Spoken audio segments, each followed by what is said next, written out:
This is why I think the phrase leave your emotions at the door can do more harm than good for dancers and artists.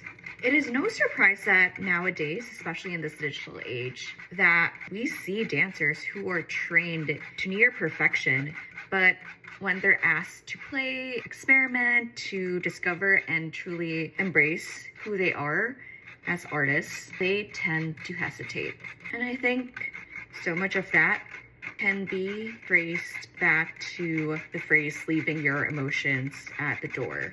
Because that phrase can easily become a subconscious thought that the dancer has to shapeshift in order to be in the studio, in order to become the artist that they dream of, that they are only as good as their results, or their worth is heavily determined by how well they do in the dance studio, how well they excel in competitions. It just encourages them to leave parts of themselves and maybe even their humanity at the door. And humanity is something that we need now more than ever, especially in this digital age where people always just see the highlight reels. And when that is not real life, when that is not the life or the journey of an artist. I know that there is always this desire to want to be excellent and to be almost divine as artists.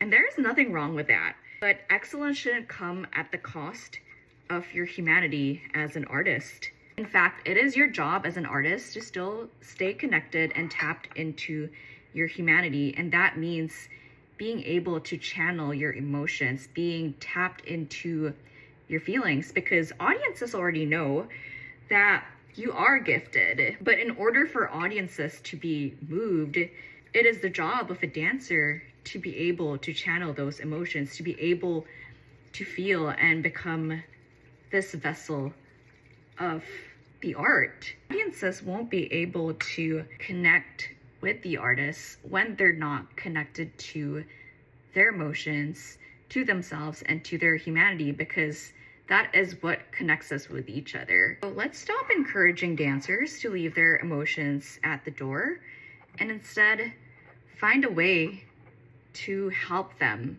stay tapped into these emotions and teach them how to channel them. It can be as simple as asking them how they feel and treating them like they're humans and not just these machines.